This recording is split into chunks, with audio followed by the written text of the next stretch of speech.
Rahsia tergelapku, kisah pengkhianatan dan keinginan seksual saya di sini hari ini untuk mengaku rahsia tergelap dan terdalam saya.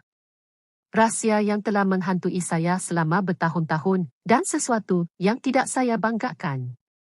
Saya bercakap tentang perselingkuhan saya dan peristiwa mengejutkan yang berlaku semasa perkahwinan saya dengan Brisi di rumah indah kami di San Francisco.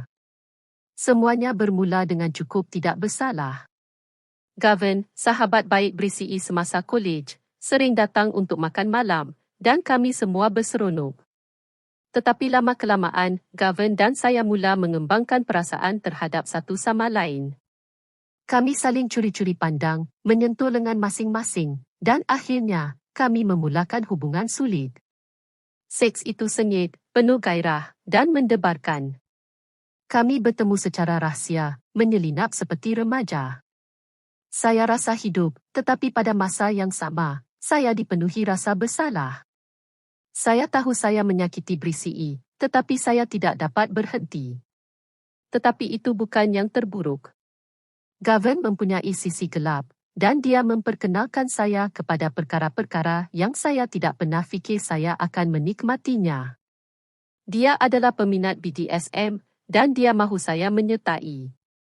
Pada mulanya, saya ragu-ragu, tetapi dia perlahan-lahan meyakinkan saya untuk mencubanya. Saya malu mengakuinya, tetapi saya ketagih. Kesakitan, keseronokan, kawalan semuanya begitu memabukkan. Gavin mengikat saya, memukul saya, dan melakukan perkara-perkara yang saya tidak pernah fikir saya akan benarkan. Tetapi saya melakukannya, dan saya menikmati setiap minitnya. Kami melakukan hubungan 3 serangkai dengan wanita lain, malah dengan lelaki. Gavin menuntun saya melakukan hubungan seks dengan orang lain, dan itu mengujakannya.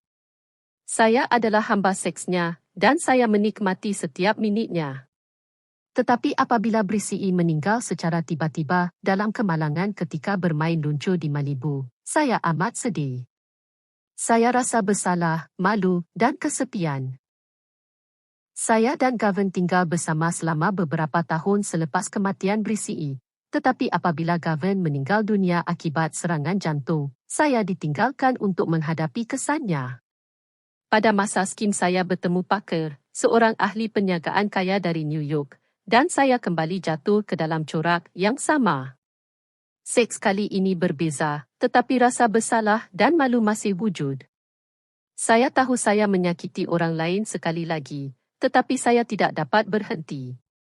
Parker gemar bermain peranan, dia memakaikan saya kostum dan melakukan hubungan seks dengan saya di tempat awam. Saya rasa seperti pelacur, tetapi saya tidak pernah cukup. Kami melakukan hubungan seks di bahagian belakang limusinnya, di bilik hotel, malah di bilik air kelab malam yang sesak.